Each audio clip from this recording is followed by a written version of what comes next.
우리 함께 봉독하도록 하겠습니다. 그때 내가 말하되 화로다 나여 망하게 되었도다.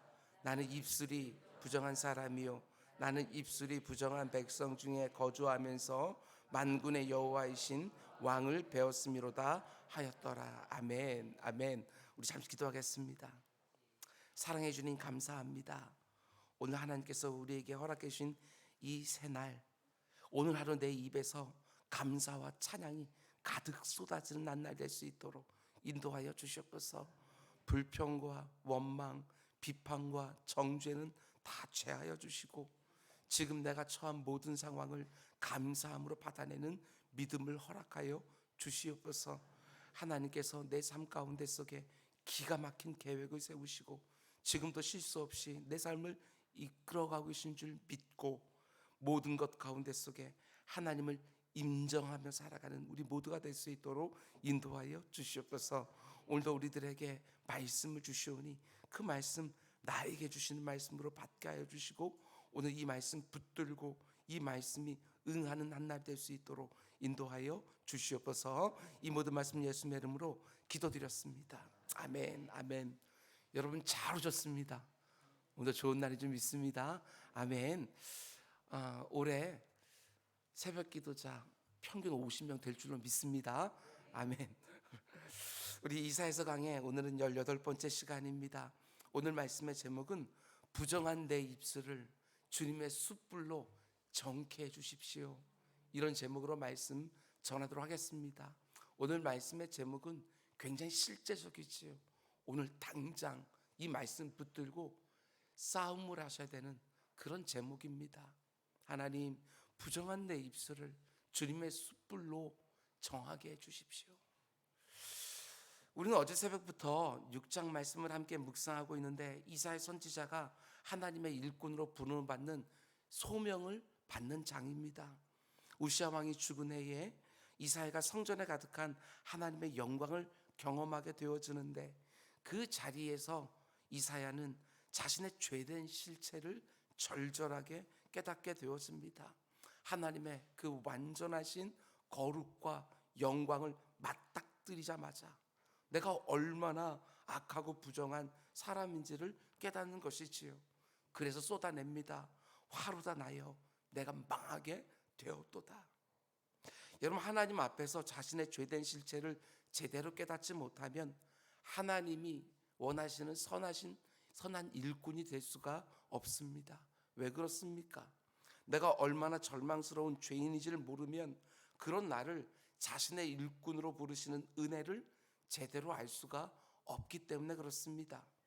나의 죄된 실체를 보지 못하니까 하나님의 일을 열심히 하면 할수록 오히려 문제가 생깁니다. 이게 얼마나 안타깝습니까? 하나님의 일을 열심히 하면 할수록 문제가 생기는 거예요. 나의 죄된 실체를 보지 못하니까 자기 의를 주장하고 싶어하고 마음이 높아지기 시작을 하고 다른 사람들이 안 알아주면 그걸 못 견뎌하는 것이지요. 하나님의 그 영광스러운 일로 부름을 받았으면서도 나 같은 것이 어떻게 주님의 일을 감히 할 수 있을까 하고 하나님만 온전히 의지하면서 쓰임받는 감격으로 그 일을 감당한 것이 아니라 왜 다른 사람들은 나처럼 안 하나 하면서 오히려 정죄하기도 합니다. 그렇지 않습니다. 하나님의 일은 그렇게 하는 것이 아닙니다. 오늘 본문이 보여주는 이사야의 모습이 반드시 있어야 하나님의 일을 제대로 감당하는 일꾼이 될 수 있는 것이지요. 하나님이 이렇게 절망스러운 죄인에게 이 귀한 사역을 맡겨주셨구나 하고 그 은혜에 감격해서 맡은 자에게 구할 것은 충성, 이 고백으로 내가 맡은 일들을 감당하게 되어지는 것이지요. 오늘 새벽에는 5절 말씀 딱 한 구절만 가지고 하나님의 음성을 들으려고 합니다. 이사야 선지자가 성전에 가득한 하나님의 영광과 거룩을 경험하자마자 자신의 죄된 실체를 깨닫게 되어지는데 가장 먼저 자신의 어떤 죄를 토설하기 시작합니까? 전 이게 참 놀라웠습니다. 그때 내가 말하되 화로다 나여 망하게 되었도다. 그러면서 쏟아내는 것이 나는 입술이 부정한 사람이요. 이게 처음입니다. 나는 입술이 부정한 백성 중에 거주하면서 만군의 여호와이신 왕을 배웠음이로다. 하나님의 영광과 거룩을 딱 직면했을 때 자신의 죄된 실체가 보이기 시작을 하는데, 가장 먼저 깨달아진 죄가 무엇이겠습니까? 화루다 나여, 내가 망하게 되었구나. 나는 입술이 부정한 사람입니다. 저는 이 부분이 너무너무 놀라운 거예요. 이사야가 깨달은 것은 틀림없이 자기 마음의 죄악이었을 것입니다. 마음속에서 그 말들이 나오는 것이니까. 내 존재 자체가 근본적으로 악하기 때문에 내 입술도 부정한 것이지 하고 분명히 깨달았을 거예요. 그런데도 내가 얼마나 악한 존재인지, 내 마음에 얼마나 못된 것이 가득한지를 가장 잘 보여주는 것이 바로 내 말이라고, 내 입술과 혀라고 지금 고백하고 있는 거예요. 단지 이사야 선지자만의 고백이 아닙니다. 예수님도 이 부분을 분명하게 말씀하셨습니다. 우리 주님, 율법이 말하는 정결 의식대로 손을 깨끗하게 씻고 있는 바리새인들과 서기관들을 향하여 말씀하십니다. 마태복음 15장을 보면 이사야 선지자를 언급하면서 이렇게 말씀하는 거예요. 외식하는 자들아, 이사야가 너희에 관하여 잘 예언했도다. 일러스되 이 백성이 입술로는 나를 공경하되 마음은 내게서 멀다. 그런데 마음이 멀다고 말하면서 뭘 꼭 집어서 말씀하십니까? 그 문단에서 입으로 들어가는 것이 사람을 더럽게 하는 것이 아니라 입에서 나오는 그것이 사람을 더럽게 하느니라. 말에 대해서 말씀하십니다. 손을 씻고 안 씻고 그게 너희를 깨끗하게 하고 더럽게 하는 것이 아니다. 너희 속에서 나오는 말, 너희 마음에서 나오는 말이 너희를 더럽게 하는 것이다. 우리 주님 그렇게 말씀하시는 거예요. 한마디로 그 사람이 말하는 것을 보면 그 사람 마음이 어떠한지를 알 수 있다. 이렇게 말씀하신 것이지요. 신약 성경 가운데 말에 대하여 가장 집중적으로 다루고 있는 야고보서 말씀도 마찬가지입니다. 입에서 나오는 말을 가지고 그 사람의 실체를 알 수 있다. 거듭거듭 말합니다. 우리가 다 실수가 많으니 만일 말에 실수가 없는 자라면 곧 온전한 사람이라. 능히 온몸도 굴레 씌우니라. 한 입에서 찬송과 저주가 나오는도다. 내 형제들아, 이것이 마땅하지 아니하다. 그렇습니다. 입에서 나오는 말은 그 사람의 영성을 보여줘요. 정말 그렇지 않습니까? 예수 믿는 사람의 증거는 그 말하는 것에 변화로 드러나는 거예요. 남 얘기할 것 없습니다. 나를 보면 아는 것이지요. 은혜가 충만해서 마음이 평안하고 넉넉할 때와 시험 들어서 마음이 강팍해지고 요동치고 있을 때의 말은 완전히 다릅니다. 목회하면서 수도 없이 봐요. 그 사람의 영적 상태가 어떠한지 말하는 것만 들어봐도 어느 정도는 알 수 있어요. 그 사람의 성품과 기질이 그러하기 때문에 말을 이렇게 한다? 예, 그분과 오랫동안 신앙생활을 하게 되었으면 성품과 기질에서 나오는 말인지 아니면 그 안에 뭔가 이상이 생겼는지 이런 것들이 느껴질 수밖에 없어요. 애굽에서 구원받아 광야를 지나가는 이스라엘 백성들의 모습이 딱 그 모습을 보여줍니다. 하나님을 온전히 신뢰하고 의지할 때는 그 입에서 감사와 찬양이 터져 나왔어요. 그러나 하나님이 하신 일이 자기들의 마음에 안 들면 여지없습니다. 불평과 원망이 쏟아져 나오는 거예요. 말을 아무리 완곡하게 돌린다 할지라도 틀림없이 불평과 원망을 쏟아내는 거예요. 애굽 땅에서부터 자기들을 인도하고 있는 모세를 향해서도 온갖 비난을 쏟아붓는 것이지요. 그들만 그러는 게 아닙니다. 여러분과 저도 별반 차이 없습니다.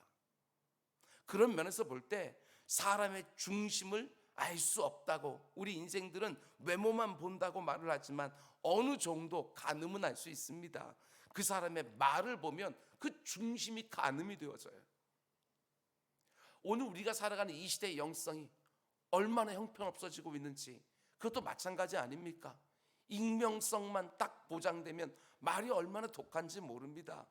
앞에서는 그래도 절제하는 것처럼 보이지만 뒤에서는 5만 가지 악한 말을 너무나 쉽게 쏟아놓는 것이지요. 불평하고 원망하고 비판하고 꼬투리 잡고 그 사람의 못하는 것만 얘기를 해요. 행동으로 안 하고 말로 한다고 해서 그 죄값이 가벼워지는 것이 절대로 아닙니다. 잠언 18장 21절 말씀처럼 죽고 사는 것이 혀의 힘에 달렸다. 예전에 보던 책, 저 성경으로 말하게 되었으면 혀의 권세에 달렸다. 이렇게 말하고 있는 거예요. 말 한마디 한마디로 사람을 죽이기도 하고 살리기도 하고. 어제 하루 내 입술에서 나오는 말은 하나님이 들어도 무방할 만한 그런 말이었습니까? 이렇게 교회에서 하는 말 말고 가정에서 나와 가장 가까운 사람에게 하는 말도 여러분 온전한 것이었습니까? 그런데 언제 우리 입에서 나오는 말이 달라지는가? 그것도 똑같습니다. 내 자신의 악한 죄성을 절절히 보고 나면 그 누구를 향해 함부로 쉽게 비판할 수가 없어요. 내 자신을 봤는데 다른 사람들을 보고 뭐라고 할 수가 없어요. 내 자신에게 있는 들보를 봤는데 다른 사람 티끌 보고 뭐라고 할 수가 없는 것이지요. 내 안에서 그렇게 악하고 추하고 냄새나는 것을 다 봤는데 누구를 함부로 쉽게 비판할 수 있겠냐고요. 틀림없습니다. 여러분과 제가 하나님의 영광과 거룩 앞에서 내 자신의 죄성과 악함을 깊이 보고 그런 나에게조차 베풀어지는 은혜를 제대로 깨달으면 제일 먼저 입에서 나오는 것들이 달라지게 되어 있습니다. 감사하고 감격하고 노래하고 찬양하게 되는 것이 모든 시대의 공통점이었어요. 마틴 루터가 종교개혁을 하면서 가장 중점적으로 했던 두 가지 일이 있습니다. 하나는 학문적인 언어로 알려져 있는 라틴어로 쓰여져서 일반 성도는 읽을 수가 없었던 성경을 독일어로 번역을 했습니다. 또 한 가지는 독일어로 된 찬송가를 만드는 일이었어요. 사람들에 따라서는 마틴 루터가 기독교 동요를 처음으로 만들었다, 이렇게까지 말을 합니다. 마틴 루터가 남긴 말입니다. 찬송가는 음악에 맞춰진 기도와 같아서 우리의 목소리와 영혼을 하나님께 들려준다. 기가 막힌 말이에요. 찬송가는 음악에 맞춰진 기도와 같아서 우리의 목소리와 영혼을 하나님 앞에 들려준다. 이 안에 뭐가 들어있는지를 찬송으로 들려준다는 거예요. 찬송을 곡조 있는 기도라고 말한 첫 번째 사람이 바로 마틴 루터지요. 그리고 그가 직접 쓴 대표적인 찬송가가 바로 내 주는 강한 성이요 천하에 누가 당하랴, 그것을 작사했죠. 이 찬송을 부르면서 부패한 로마 캐톨릭을 개혁하기 위하여 자신의 일생을 드린 거예요. 하나님이 어떤 분인지를 제대로 알고 그 앞에 서 있는 내가 얼마나 형편없는 존재인지를 알게 되면 틀림없습니다. 그런 악한 죄인까지도 하나님께서 그 어떤 자격이나 조건이나 공로를 따지지 아니하고 값없이 거저 은혜로 구원했다는 사실을 정말 제대로 알게 되었으면 어떻게 내 입술에 원망과 불평을 담을 수 있겠습니까? 평생 불러도 끊이지 않는 감사와 감격의 찬양이 계속해서 이어질 수밖에 없는 것이지요. 입술에서 나오는 것이 달라질 수밖에 없습니다. 어떻습니까? 예수 믿은 연조만큼 내 입에서 나오는 말도 많이 달라졌습니까? 입술의 성화, 그게 얼마나 중요한지 몰라요. 예수 안 믿는 사람들은 내 마음속에 무엇이 들었는가 하는 것을 내 입에서 나오는 것들로 가늠하게 되어 있으니까 하나님을 영화롭게 하고 사람들을 복되게 한다는 거, 그걸 대단한 것으로 하는 것이 아니라 오늘 하루 내 입에서 나오는 말 한마디 한마디가 하나님을 영화롭게 하고 사람들을 복되게 하는 그런 말이 되어야 되지 않겠습니까? 우리가 믿는 기독교는 성경을 연구하면 연구할수록 얼마나 기가 막힌지 모르겠습니다. 너무나 많은 사람들이 우리 기독교를 가리켜서 마음의 종교다 이렇게 말을 하지만 그 신앙의 진위와 성숙을 알 수 없다고 말을 하지만 절대로 그렇지 않습니다.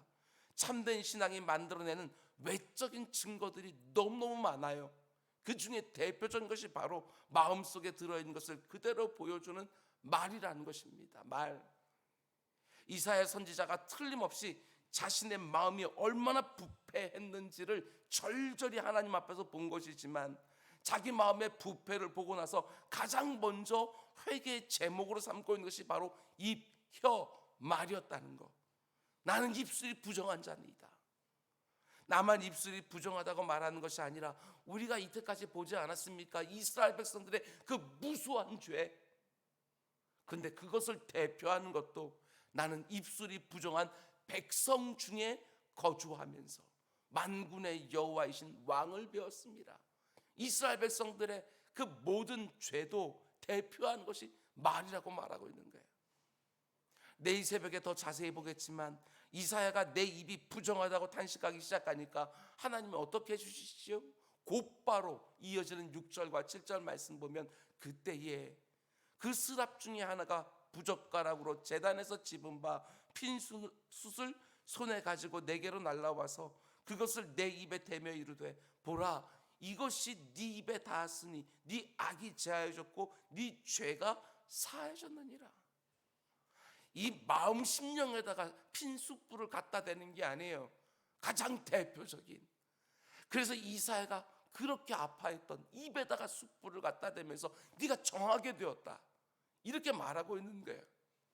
네 입의 악역만, 네 입의 죄만 사해졌느니라, 이렇게 말하는 것이 아니라 네가 사해졌다고 말하는 것이지요. 그만큼 대표적인 거예요. 하나님이 스랍 하나를 보내서 불에 빨갛게 피어있는 그 숯불을 부정하다고 탄식하는 이사야의 입술에 갖다 댑니다. 보라, 이것이 네 입에 닿았으니 네 악이 제하여졌고 네 죄가 사하여졌느니라. 우리 이 새벽에 기도합시다. 내 입에도 숯불 대달라고. 다시는 이 입 가지고서 그 고약한 말들 쏟아내지 않게 해달라고. 이 입 가지고서 하나님 영광 가리지 않게 해달라고. 다른 사람들의 심령 무너뜨리지 않게 해달라고. 우리 기도합시다. 내 입이 아무리 10,000개가 있다 할지라도 그 입을 다 가지고 하나도 빼놓지 아니하고 다 가지고 오직 하나님 찬양하며 살게 해달라고. 이 입 가지고 선한 말, 힘나는 말, 살리는 말 하며 살게 해달라고. 우리 꼭 기도합시다. 말에 실수가 없는 자는 온몸도 굴레를 씌울 수 있다 말하지 않았습니까? 저는 이 말을 이렇게 읽었습니다. 내 말을 절제하려고 하면 내 온몸에 절제하지 못할 것이 없다, 이렇게 들리는 거예요.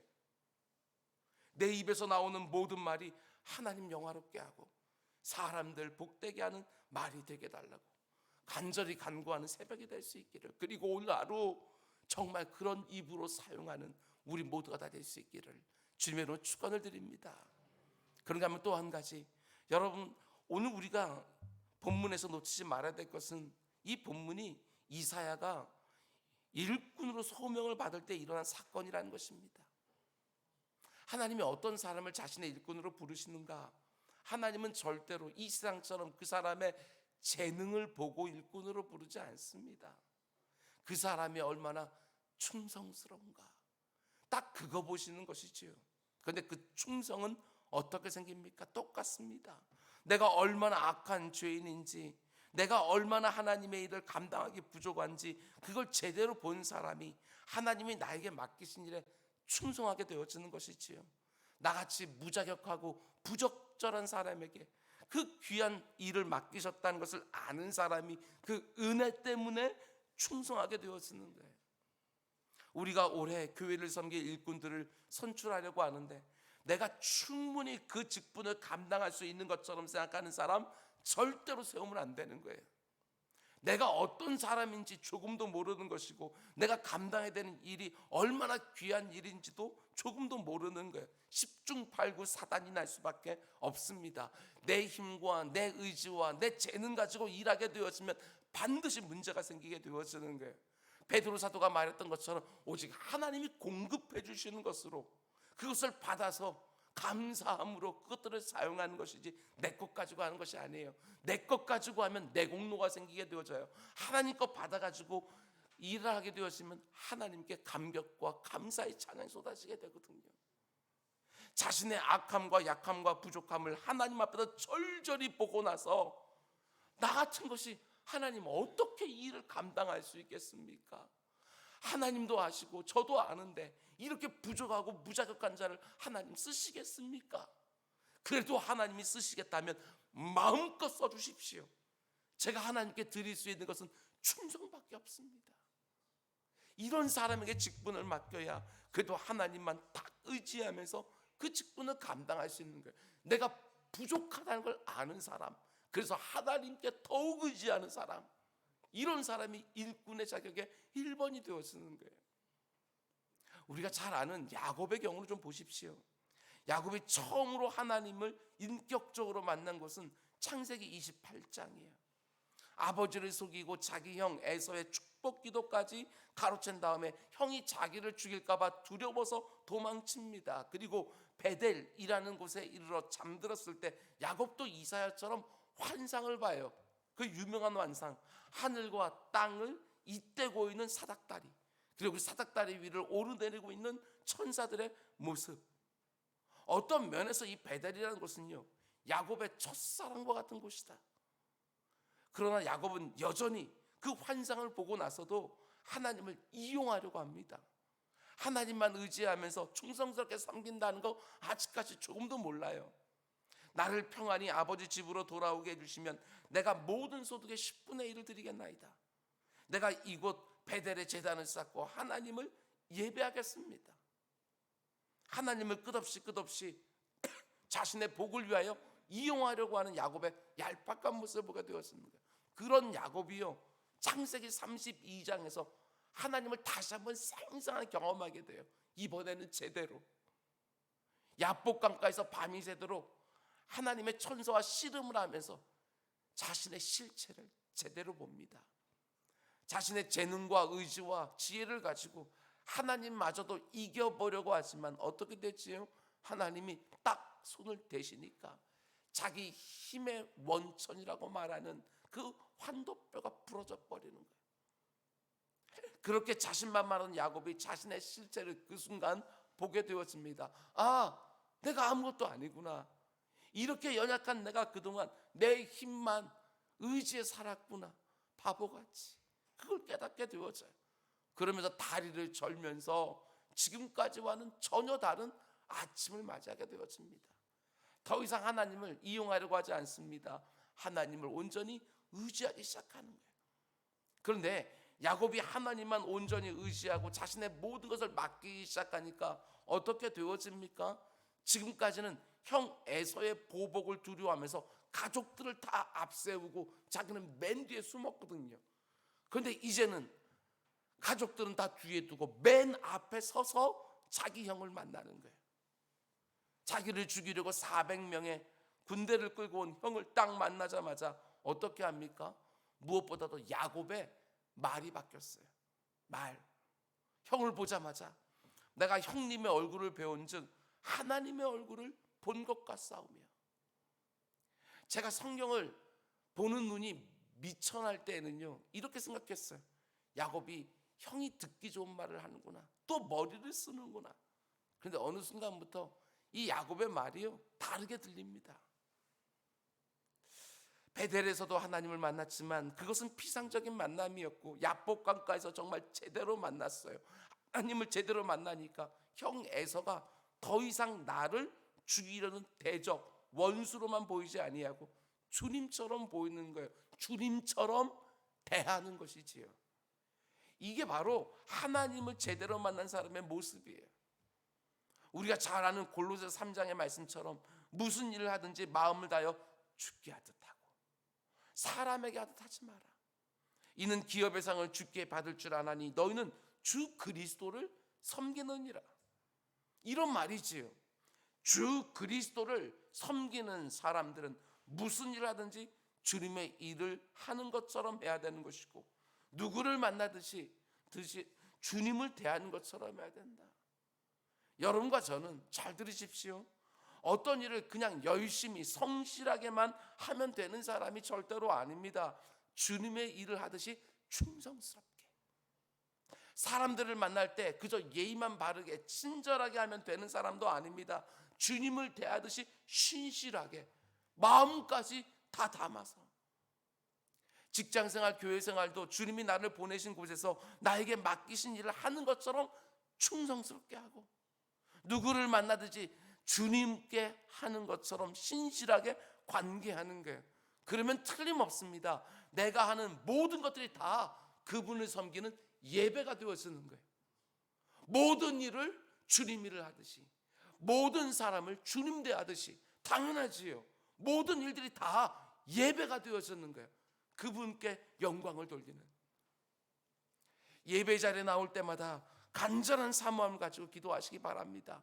내 이름으로 모인 곳에는 나도 그들 중에 있느니라. 모든 예배의 자리에서 하나님 만나기를 사모하고, 그리고 그 예배의 자리에서 하나님의 영광과 거룩 앞에 딱 서서 나의 죄됨과 악함을 잘 보면서 부정한 내 입에 주님의 숯불 대달라고, 여전히 하나님 앞에 충성스럽지 못한 내 심령에 성령의 불을 대달라고, 오늘 하루도 내게 맡겨진 일을 주님의 일을 하는 것처럼, 내가 만나는 사람들을 주님 대하는 것처럼 하게 해달라고, 충성스럽고 신실하게 범사를 살게 해달라고 기도하고 기도하고 또 기도하는 우리 모두가 다 될 수 있기를 주님의 이름으로 축원을 드립니다. 기도하겠습니다. 사랑의 주님, 그저 입술의 관용어처럼 예배자, 어디서나 예배자가 되게 해달라고 기도하는 것이 아니라 구체적으로 하나님, 오늘도 이런저런 일 내가 해야 됩니다. 주님 일을 하는 것처럼 충성스럽게 해주십시오. 아버지 하나님, 오늘도 이런 사람 저런 사람 만나야 됩니다. 주님 대하듯이 그 사람들 대할 수 있도록 인도해 주십시오. 아버지 하나님, 그런 범사를 예배로 바꾸며 살아가는 우리 모두가 될 수 있도록 주님 인도하여 주시옵소서. 아버지 하나님, 우리를 불쌍히 여겨 주십시오. 이 입이 잘 굴레가 쓰여지질 않습니다. 그래서 그냥 마음이 조금만 격동하면 그냥 다 쏟아놓고 하나님의 영광도 땅바닥에 쏟아버리고 다른 사람의 심령도 무너질 때가 얼마나 많이 있는지 모릅니다. 주님, 오늘 이 새벽 하루를 시작하는 첫 시간에 이 말씀 들었사오니 오늘 의식하고 내 입술 가지고 하나님께 영광 돌리는 우리 모두가 다 될 수 있도록 인도하여 주시옵소서. 이 모든 말씀 예수님의 이름으로 기도드렸습니다. 아멘.